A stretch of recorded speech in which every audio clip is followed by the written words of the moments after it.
Aí, boa noite, sejam bem-vindos todos. Essa é a nossa continuação das aulas de análise de software, né? Análise de desenvolvimento de software. A aula passada a gente fez um pouquinho diferente, nós trabalhamos meio que numa revisão, né? Eu vi que tinha algumas dúvidas. Nós fizemos a revisão dos diagramas de fluxo de dados, inclusive essa aula já está postada lá, podem, né? Caso alguém tenha dúvida, vocês têm uma atividade sobre isso também, que eu vi que alguns não entregaram ainda, então, por favor, voltem lá e completem, porque o nosso primeiro bimestre já foi, o segundo bimestre está encaminhando aí, né? Nós vamos terminar o semestre logo, logo, não sei se vocês já pararam para pensar nisso, mas aí é importante que a gente comece a colocar as coisas em dia, tá? Então, os DFDs nós trabalhamos na aula passada, e hoje nós vamos continuar aí com o nosso modelo comportamental, tá? Onde a gente estuda o comportamento que o nosso software vai ter em resposta ao que acontece no meu ambiente, né? Como que ele vai se comportar. E aí nós vamos dando continuidade, então, com o diagrama de entidades e relacionamentos, tá? Diagrama de entidades e relacionamentos, que comumente é chamado de DER. Então, quando vocês virem alguém falar em DER, é desse diagrama que essa pessoa está falando. Ele representa, de forma resumida, os dados a serem armazenados em um sistema. Tá?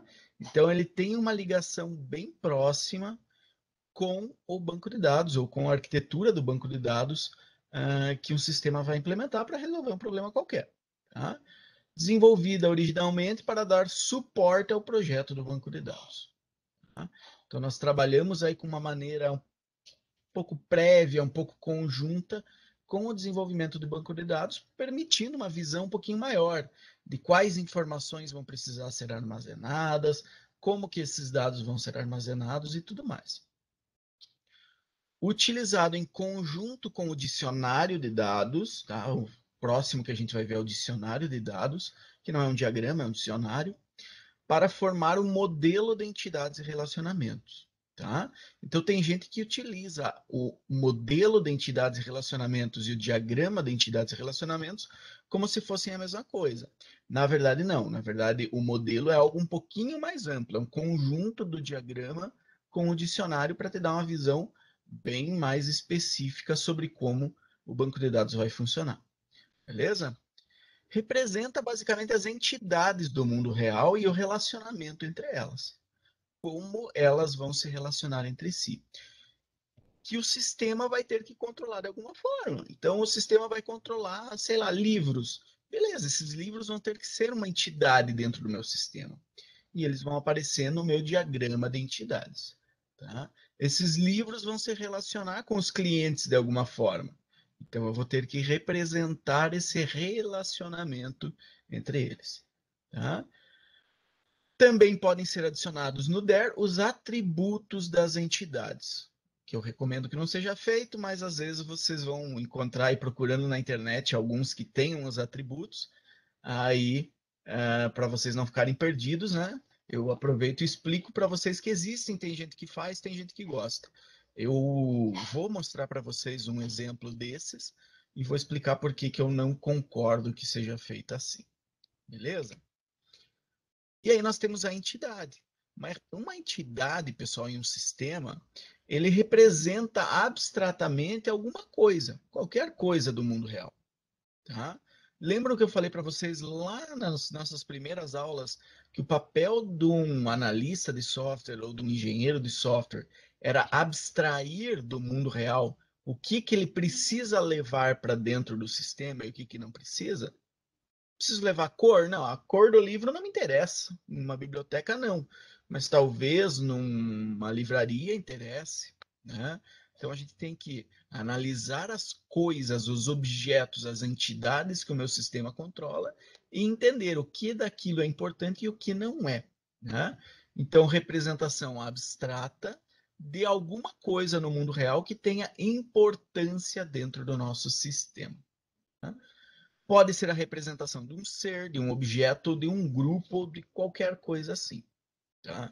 Mas, na verdade, as entidades, né, nós vamos representar não cada uma das entidades, mas sim tipos de entidades, grupos de entidades. Tá? Já tenho um exemplo para vocês para explicar o que é isso.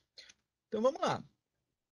Um diagrama de entidades e relacionamentos bem simplesinho. Tá?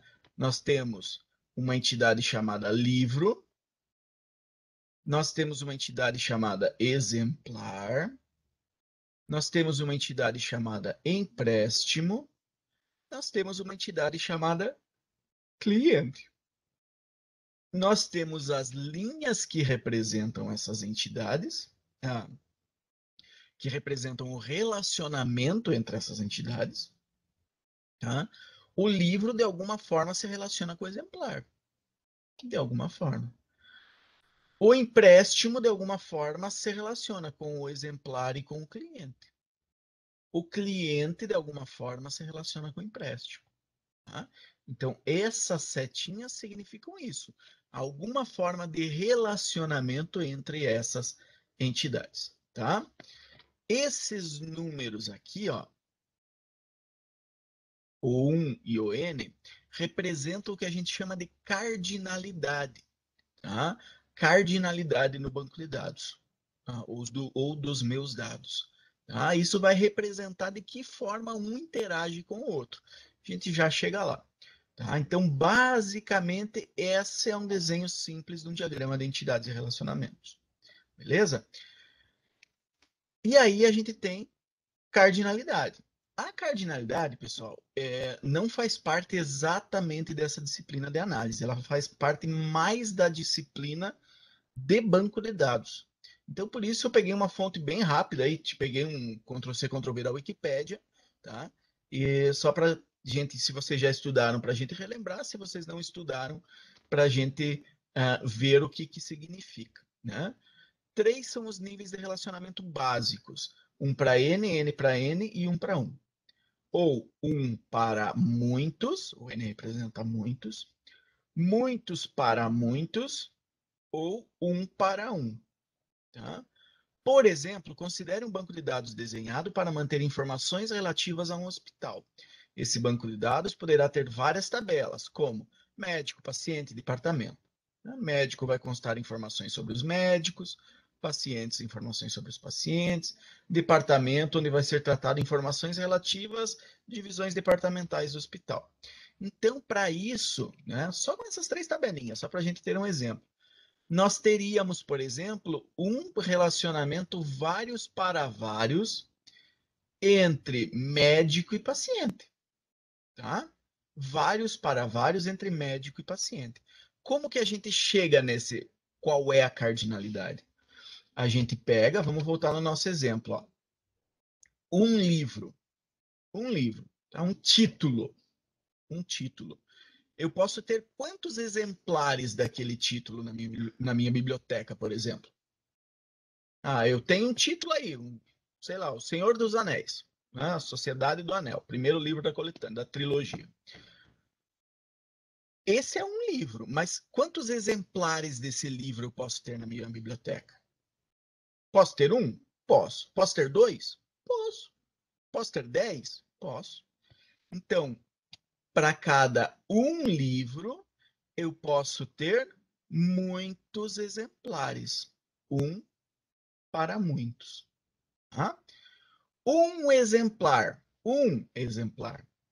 Ele é um exemplar de quantos livros ao mesmo tempo? De quantos livros ele é o exemplar? Eu peguei aqui esse exemplar. Ele pode ser ao mesmo tempo do Senhor dos Anéis e do Harry Potter? Não, não pode. Ou ele é um livro do Senhor dos Anéis, ou ele é um livro do Harry Potter. Não é verdade? Então, nesse caso, um exemplar só pode ser de um livro, de um título. Né? Então, N para 1 ou 1 para N, dependendo como eu vou ver isso aí. Para quem já está pensando um pouquinho mais lá na frente, tá? Para quem já está pensando na aula do Celso, por exemplo, aqui na tabela exemplar é aonde vai ficar o código do livro que esse exemplar representa. Então, o N vai ficar do lado onde você vai ter o código, a chave estrangeira que vai apontar para outra. tá? Então, isso também te ajuda a entender essa cardinalidade. Mesma coisa o exemplar. Um exemplar. A gente sempre faz esse teste utilizando um único. Um exemplar pode ser emprestado quantas vezes? Ao mesmo tempo, uma só. Né? Se eu emprestar, ninguém mais pode emprestar. Mas a gente não liga para o tempo. Os dados são dados, né, dentro do banco de dados. Então, um exemplar, eu posso emprestar para quantas pessoas? Posso fazer quantos empréstimos? Posso emprestar para o Davidson? Posso. Posso emprestar para o João? Posso. Posso emprestar para o Rodrigo? Posso. Posso emprestar para o Jair? Posso. Então, um exemplar possui N empréstimos. Um exemplar possui N empréstimos. Pode ser emprestada N vezes, muitas vezes. E um empréstimo é de quantos exemplares? Aqui, pessoal, é aquilo que eu expliquei para vocês nos outros diagramas, né? Vai do quanto a gente consegue explicar como é que funciona o sistema. Ah, professor, na meu empréstimo, se eu levar 3 livros, ele gera um empréstimo só com os 3 livros. Ah, então aí você tem um empréstimo para vários exemplares, tá? Então você teria uma cardinalidade N para N. Tá? Nesse sistema, nesse exemplo que eu estou passando para vocês, um empréstimo só empresta de cada vez um livro. Então, um para N ou N para 1. E o empréstimo é de quantos clientes? Aquele empréstimo. Tá? Eu for lá, levo o livro e digo, eu quero levar esse livro do Senhor dos Anéis para casa. Aquele único empréstimo é de quantos clientes são? De quantos clientes? Ah, eu posso emprestar a fazer aquele empréstimo para o Davidson e para a Tatiane ao mesmo tempo? Não, não posso. Aquele empréstimo, aquela entidade, aquela instância, aquilo que for, ela é de uma pessoa só, é de um cliente só. Quando o Davidson devolver, pode ser feita outro empréstimo para outra pessoa, mas aquele empréstimo é para um cliente só. Então, um empréstimo é apenas para um cliente.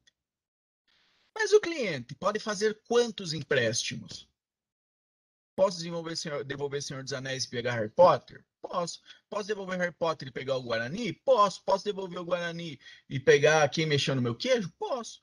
Então, um cliente pode fazer N empréstimos. Tá? Um cliente pode fazer N empréstimos. Então, assim que eu defino a cardinalidade de cada uma dos relacionamentos do meu banco de dados. Cada relacionamento eu preciso ter esse títulozinho, essa descriçãozinha em cima para mim saber como se dá esse relacionamento. Então, como eu falei para vocês, eu prefiro utilizar fontes de livros, mas aqui, como não faz parte exatamente dessa matéria, eu queria uma explicação mais rápida, eu peguei o Wikipédia mesmo. Então, aqui ele explica para a gente. Por exemplo, médico e o registro do paciente, ele diz para a gente que é N para N. Aqui vai ter outro problema mais para frente, mas vamos acompanhar. Por quê? Porque um médico pode atender vários pacientes, não é assim? Imagina se cada médico só pudesse atender um paciente na vida e aí entrega o diploma. Não ia rolar, né? Então, um médico pode atender N pacientes e um paciente pode ser atendido por quantos médicos? Por N. 2, 3, 5, 10 médicos, quantos for. Alguns hoje, alguns amanhã, alguns ano que vem. Então, nesse caso, nós temos um N para N. Tá?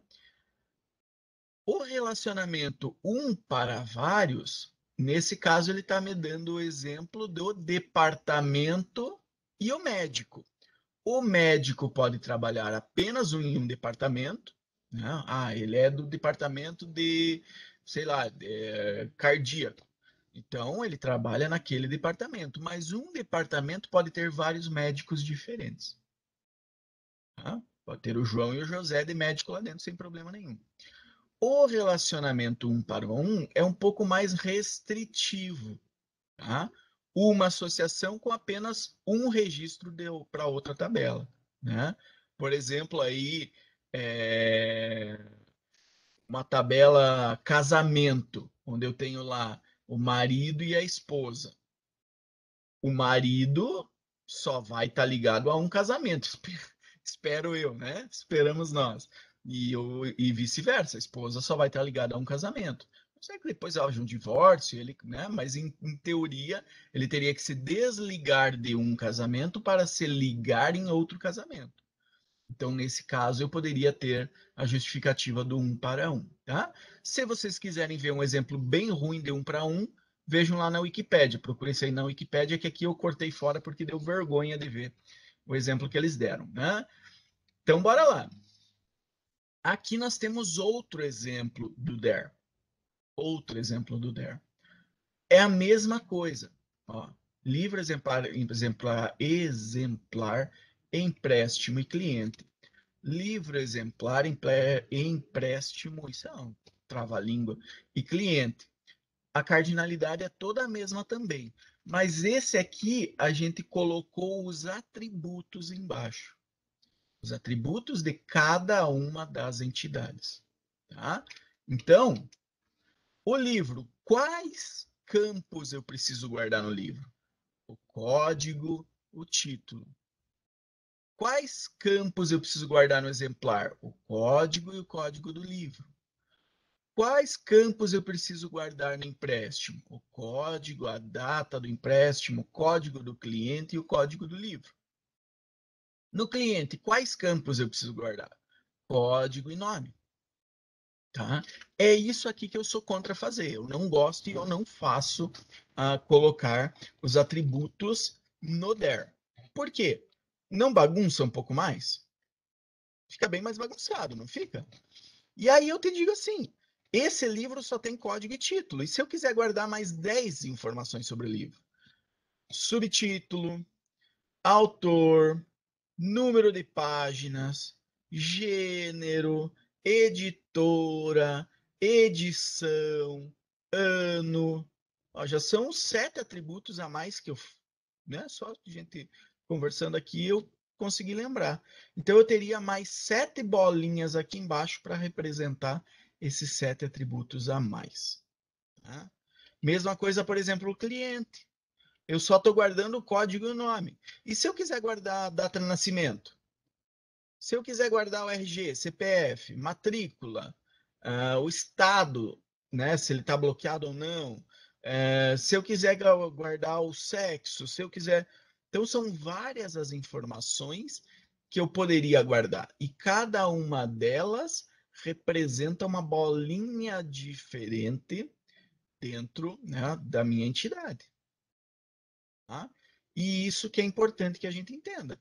Você pode fazer essa representação? Pode. Tem autores que recomendam, tem professores que ensinam, tem gente que cobra. Eu prefiro que não seja feita. Eu prefiro os meus diagramas de entidade e relacionamento dando ênfase às entidades e aos relacionamentos entre elas. Tá? Ah, professor, mas e os campos vão aparecer aonde? Lá no meu dicionário de dados. Tem um espaço específico para isso. Tá? Então, eu não recomendo que vocês façam assim. Eu recomendo que vocês façam assim. Quadradinhos, linhas retas, uns e n's. Tá? E aqui eu tenho um exemplo errado, que serve exatamente para explicar isso aqui, ó. Não representa entidades específicas, mas representa tipos de entidades. Tá? Isso aqui, cada um deles é uma tabela no meu banco de dados. Eu posso guardar dentro da tabela livros, 500 livros, 1000 livros, 10.000 livros. Tá? Agora, se eu fizer assim, representar cada uma das minhas entidades com um quadradinho, uma entidade separada, uma para o livro do Senhor dos Anéis, uma para o livro de 50 tons, uma para o livro do Guarani, um para o Davidson, outro para a Tatiane, outro para o Rodrigo. Isso vai. Primeiro, o meu banco de dados não vai ser assim. Eu não vou ter uma tabela para cada livro. Eu não vou ter uma tabela para cada cliente. Eu vou ter a tabela clientes e se eu tiver 10, 100, 1000, 10 mil, 100 mil clientes lá dentro, continua dentro de um cliente só, tá? Eu não sei como é que vocês estão na disciplina de banco de dados, mas deixa eu tentar exemplificar para vocês, né? Imagina que a gente cria um Excel para guardar essas informações de livros, né? Eu crio um Excel para guardar a informação de livros. O que faz mais sentido para vocês? Criar um Excel chamado livro e lá dentro colocar em cada linha um livro diferente, ou criar um Excel chamado Senhor dos Anéis, outro Excel chamado 50 Tons, outro Excel chamado O Guarani. Não faz bem mais sentido eu criar um Excel só e colocar todos os livros lá dentro? Criar um Excel só e colocar todos os clientes lá dentro? E se eu chegar mais, comprar mais 2 livros, eu vou criar 2 Excels a mais? Ou será que eu só vou colocar 2 linhazinhas a mais no meu Excel? Faz sentido? Espero que faça, tá? Então, a gente não faz isso. A gente não faz isso de colocar uma entidade para cada coisa que vai ter. Carteira branca, carteira azul, caneta vermelha, caneta preta, caneta ponta fina, caneta ponta grossa. Não, isso é tudo caneta. Então é tudo caneta. Eu não preciso de um quadradinho para cada uma. Tá? Então, cuidem disso. Na hora que vocês forem planejar o banco de dados do sistema de vocês, cuidem disso, para que vocês entendam realmente como que esses dados vão ser armazenados dentro do sistema e o que você vai fazer com cada um deles. Beleza? Então, exemplo errado. Não faz assim, não se faz assim, porque está errado. O correto é esse, ou melhor ainda, esse aqui, tá? Utilizando a cardinalidade em cada um deles. Além disso, nós temos o que nós conhecemos como entidade fraca. Tá? Todos esses quadradinhos aqui são entidades. Né? E eu falei para vocês que do lado onde fica o N é o lado no banco de dados, na tabela, onde vai ficar o código, a chave estrangeira que aponta para o outro. Tá? Espero muito que vocês já tenham estudado isso em banco de dados, porque vai facilitar a conversa. Mas na tabela exemplar, como o N está aqui, é aqui que vai ficar o código que vai apontar para o livro. Tá? Ó, aqui eu tenho exemplo disso. No exemplar, eu tenho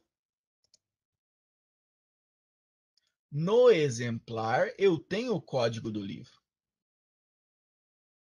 No livro, eu não tenho o código do exemplar. Porque é o exemplar que vai apontar para o livro. Eu sou um exemplar do Senhor dos Anéis. Ponto.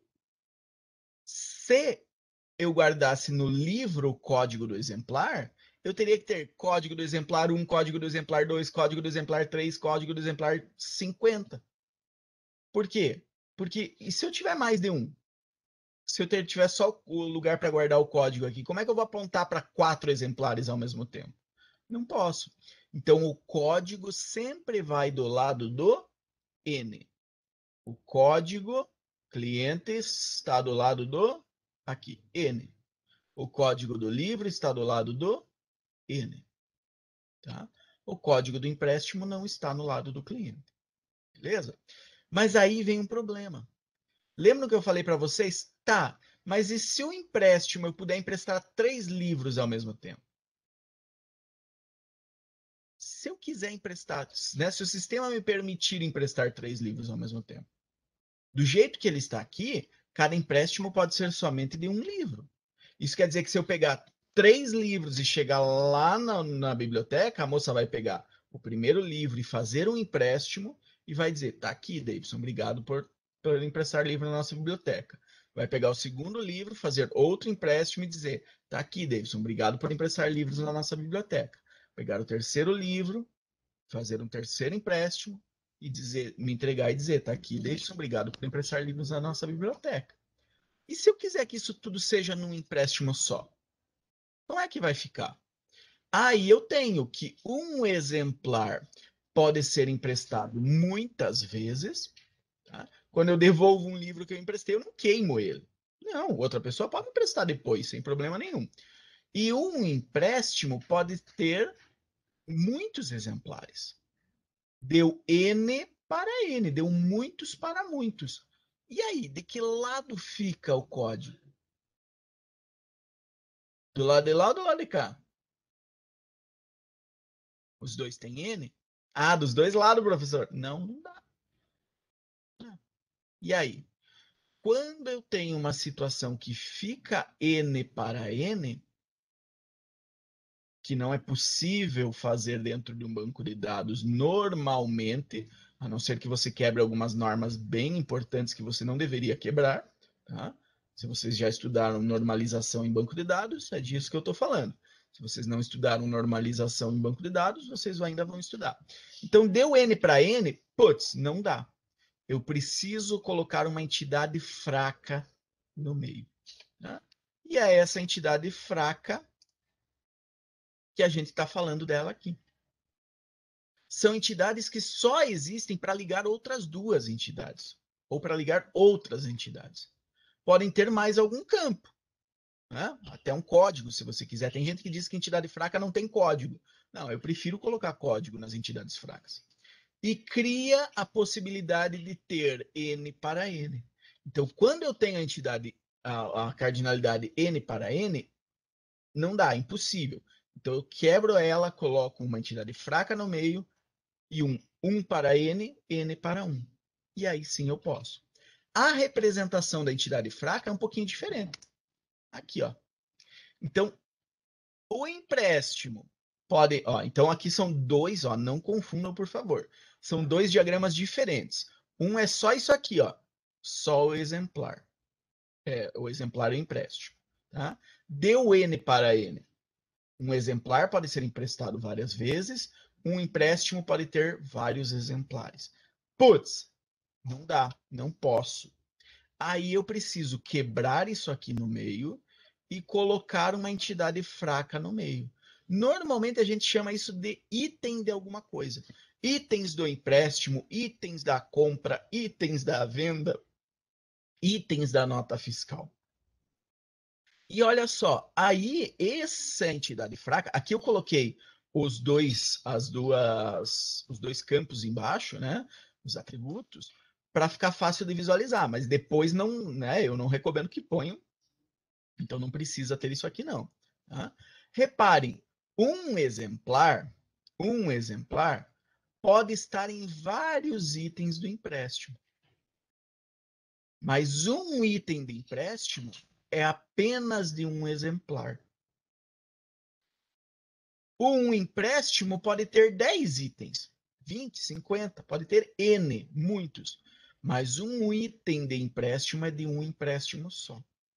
Tá? Então, imagina assim, você pegou a nota fiscal do mercado. Aquela nota fiscal representa uma compra. Tá? Cada linhazinha não é um produto diferente? Não é? Cada linhazinha é um produto diferente. Então, é disso que eu estou falando. O empréstimo aqui é como se fosse essa nota fiscal inteira. Representa aquela venda. Mas cada linhazinha, cada produto que eu vendi dentro daquela venda é um item diferente da minha venda. E isso é guardado em uma tabela diferente do meu banco de dados. Tá?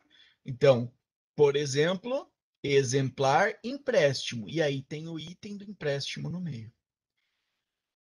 Nesse item do empréstimo, na menor das hipóteses, se for mais simples o possível, ele só vai ter dois campos. O código do exemplar, a que ele aponta, e o código do empréstimo que ele está fazendo a ligação. Tá? Porém, nada impede que eu tenha mais alguns itens.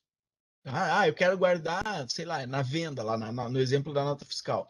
Eu quero guardar o valor do produto. no item da venda. Ah, professor, mas se eu tenho o valor do produto lá na tabela de produtos, por que eu preciso guardar no valor da venda?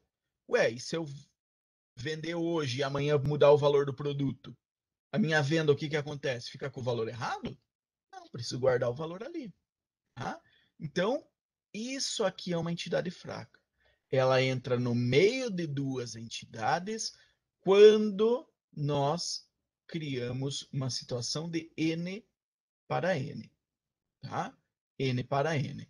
Para não colocar o N para N, que não pode ser solucionado num banco de dados padrão, nós quebramos isso no meio e colocamos a entidade fraca.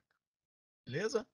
Por padrão, ela pode ter apenas as duas chaves estrangeiras, código do exemplar e código do empréstimo. Porém, nada impede que eu tenha alguns campos a mais. Belezinha?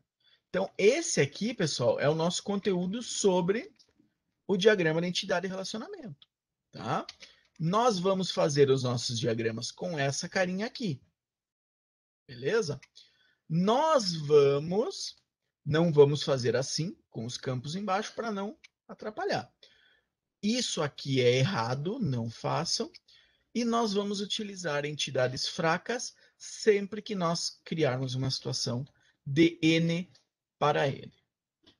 Tá? Vamos desenhar um DER lá naquele programinha lá que nós utilizamos, então? Deixa eu abrir ele aqui.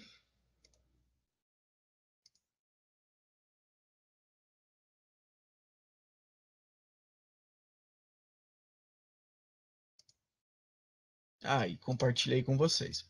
Então, pessoal, a gente pode escolher qualquer coisa aí para desenhar esse DER, né? Por exemplo, a gente poderia... O que a gente pode fazer? Vamos pegar um básico aí, né? Um sistema de aluguel de carros, por exemplo. Tá? Sistema de aluguel de carros. Eu normalmente começo o DER pensando no ponto central do meu sistema. Um sistema de aluguel de carros, o que é o mais importante? O que ele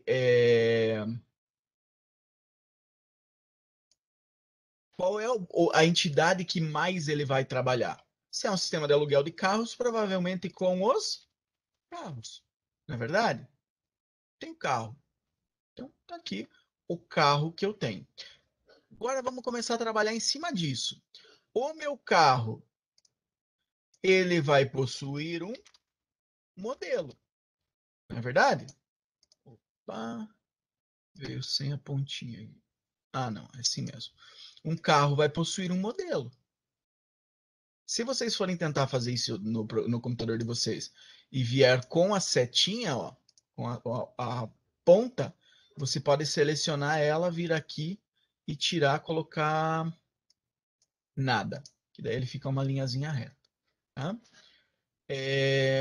Alguns, inclusive, utilizam a anotação que a gente chama de pé de galinha para fazer a representação. Ao invés de escrever o 1 e o N em cima, coloca isso aqui para apontar onde seria o N. Eu não gosto muito não, eu prefiro pôr o 1 e o N. Tá? Então, um carro tem um modelo. E o modelo de carro, ele vai ser de alguma marca específica, não é verdade? Então, o modelo tem a marca. Aí, carro, modelo e marca. Professor, não posso ligar a marca direto no carro? Até pode, cara. Mas o carro pode ser um Toro da Volkswagen? Não, não pode. Ele pode ser um Gol da Fiat? Não, não pode. Né? Então, o mais correto seria: o carro tem um modelo e o modelo é da marca específica. Tá? Carro, marca e modelo. Aí, o que eu vou fazer com o meu carro? Eu vou aluguel. Tá? Meu carro vai sofrer aluguéis. Eu vou alugar esse meu carro várias vezes. Né? O aluguel vai ser feito por um cliente. Tá? Cliente, aluguel, carros, modelo e marca. Tá? O cliente ainda, né? Vamos tentar complicar um pouquinho mais. Se esse cliente pegar uma multa com esse carro, é importante que eu guarde de qual aluguel foi aquela multa, não é? Para que eu possa cobrar do cliente depois. Então, multa. Ah, professor, mas na multa é importante que eu guarde de qual carro é essa multa, não é importante? O que vocês acham? É importante sim. Mas como na multa eu poderia ter o código do aluguel e com o aluguel eu sei qual é o carro, eu não preciso fazer isso aqui. Eu posso buscar aqui e buscar aqui. Por mesmo motivo de eu não precisar guardar a multa, o código do cliente. Tá? Então, multa do aluguel. Eu poderia ter também, tá, vamos abaixar um pouquinho aqui, vamos colocar mais um aqui, que eu poderia ter acidente, né? Também poderia ter acidentes, que eu posso marcar, amarrar também com o meu aluguel. Tá? Então, aluguel pode ter multas, opcionalmente, né? Aluguel pode ter acidentes.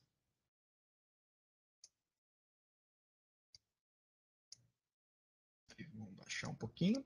Aí pode ter um acidente, né? O aluguel obrigatoriamente tem um cliente. Cliente, que dados mais eu posso guardar nesse meu sistema? O que vocês acham? Ah, o cliente pode ter uma CNH, eu posso guardar a CNH dele? Não, melhor pôr só um campo aqui dentro. Hum, eu acho que isso aí já é o suficiente. Então, olha só, esse sistema de aluguel de carros, eu tenho 3, 6, 7 tabelas no meu banco de dados. Eu tenho 7 entidades no meu diagrama de entidades e relacionamentos. Tá? Vamos começar com o carro. Vamos descobrir a cardinalidade de cada uma dessas ligações aí. Um carro pode ser de quantos modelos? Um carro pode ser de quantos modelos? Eu tenho um carro que ao mesmo tempo é um Toro e um Gol? Não, não tenho. Um carro é de um modelo só. Não é verdade? Mas e um modelo? Quantos carros eu posso ter? Do Gol. Quantos Gols eu posso ter para alugar? Posso ter vários, não posso? Então, um para N. Um carro, um modelo, mais um modelo, vários carros. Um para muitos. Tá? Um modelo é de quantas marcas? O Gol pode ser de quantas marcas? De uma marca só. O Gol é só da Volkswagen. Então, um modelo é de uma marca só. Mas uma marca pode ter quantos modelos diferentes? Muitas, não é verdade? A da Volkswagen eu tenho o Gol, tenho o Golf, tenho. Sou péssimo com carros. Enfim, Gol e Golf são dois exemplos. Então, uma marca pode ter. Então, quero aqui. Uma marca pode ter sim, muitos modelos. Um para muitos. Vou aumentar o espaçamento aqui para ficar direitinho. Um para muitos, tá? E esse é o joguinho que você precisa fazer para cada um dos relacionamentos no teu banco de dados. Professor, e se eu tiver 20 tabelas? Faz essas 20 comparações, cara. Faz mesmo, tá? Vamos lá. Um carro pode possuir quantos aluguéis? Pode ser alugado quantas vezes? Um carro pode ser alugado muitas vezes. Beleza? E um aluguel pode ser de quantos carros? Aqui eu acho mais viável a gente fazer um carro só. Cada aluguel é de um carro só. Se eu vou alugar um Gol e uma Toro, aí são 2 aluguéis diferentes, na verdade. Acho que é bem mais prático. Então, um aluguel é de um carro só, um carro é de um aluguel, pode ter vários aluguéis. Professor, mas como é que vai ter vários aluguéis? É porque não é ao mesmo tempo, povo. Não é ao mesmo tempo. Então, ele vai alugar esse Gol para mim. Quando eu devolver, ele pode alugar para o Jair. Pronto. Ah, e depois pode alugar para o Alisson. Beleza. E depois, depois aluga para a Luana. São 3 aluguéis diferentes. Beleza? Então, um carro para muitos aluguéis. Um aluguel pode ter quantas multas? Um aluguel pode ter quantas multas? Olha, se o cara for meio tongão, ele consegue, numa alugada só, fazer umas 10 multas aí tranquilamente, não é verdade? Mas uma multa é de quantos aluguéis? Não, a multa é daquele aluguel que o cara fez. O cara alugou do carro do dia 10 ao dia 15 e levou uma multa no dia 13. Beleza, então é daquele aluguel. Então, N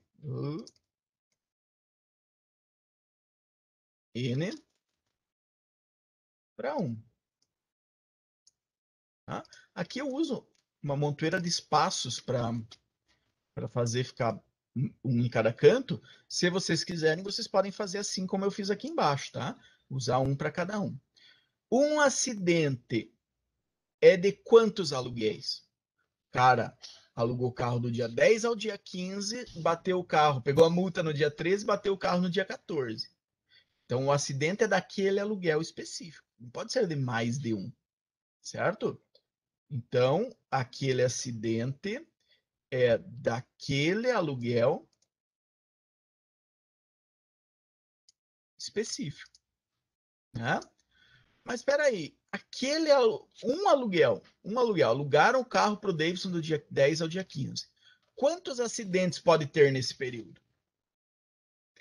Olha, seria um bom exemplo de 1 para 1, né? Naquele aluguel eu só posso ter um acidente, porque em teoria, se eu bati o carro, eu vou devolver e vou pegar um carro novo e não vou ficar andando com ele. Se vocês me falarem que o motorista pode ser tão idiota a ponto de ter vários acidentes, o cara bateu o carro no dia 12, não devolveu. Atropelou alguém no dia 13, não devolveu. Bateu de novo no dia 14, não devolveu. E capotou o carro no dia 15, aí um aluguel pode ter muitos acidentes. Tá? Depende de como vocês descreverem esse sistema para mim. Beleza? Então, um aluguel pode ter N acidentes. E agora o cliente. Um cliente pode alugar, fazer quantos aluguéis? Muitos. A não ser que seja esse cara que fez os 5 acidentes no aluguel só, eu não quero nem ver ele mais na minha frente, né?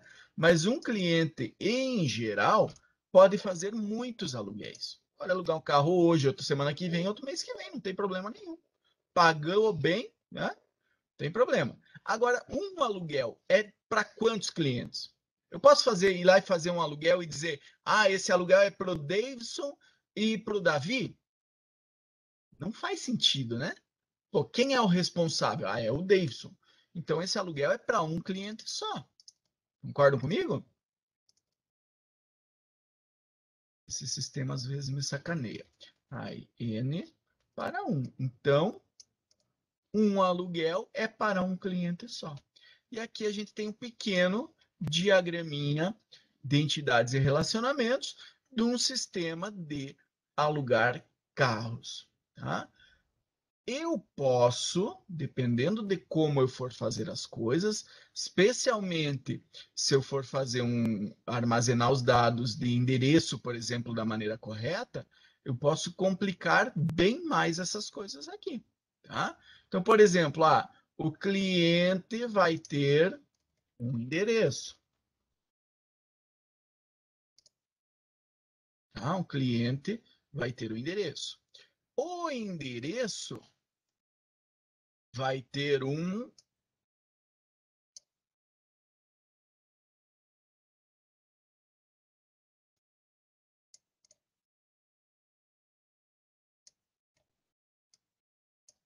o endereço vai ter uma rua. O endereço vai ter uma rua. Tá?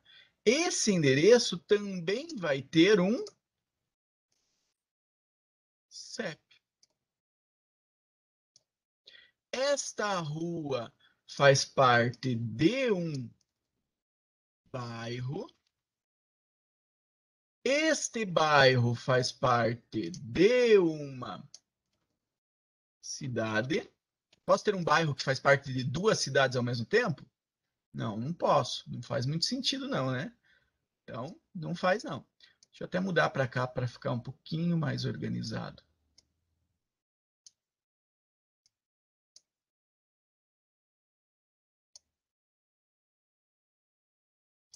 Essa cidade faz parte de um estado.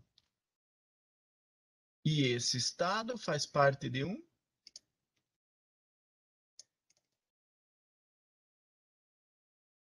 país. Tá? Então, olha o quanto a gente complicou só para colocar o endereço dessa pessoa. Armazenar direitinho o endereço. Né? Ah, professor, mas por que você colocou a cidade em uma tabela diferente e não colocou dentro do cliente para o cara digitar a cidade? Ah, tranquilo, galera. Né?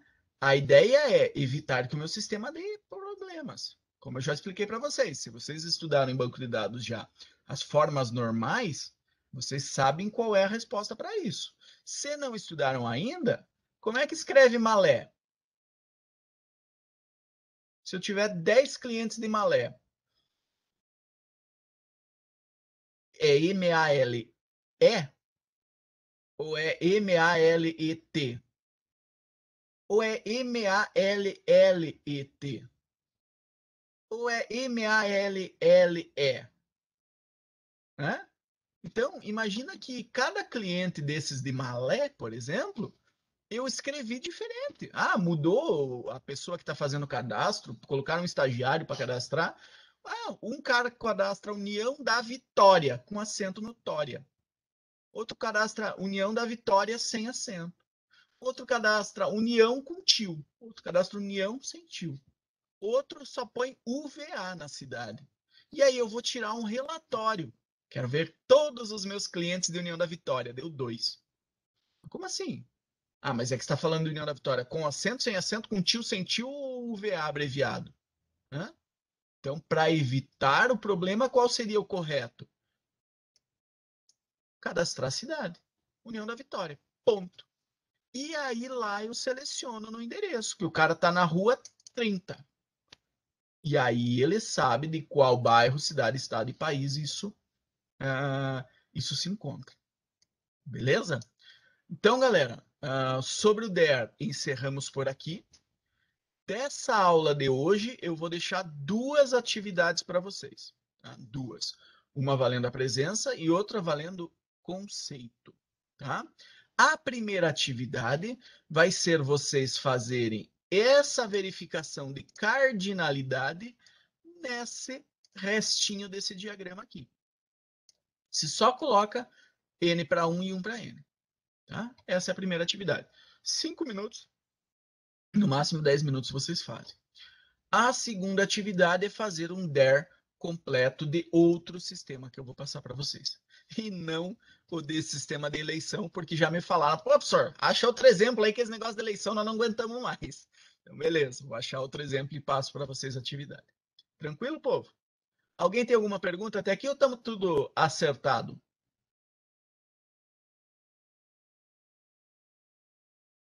Beleza? Então, estou parando a gravação.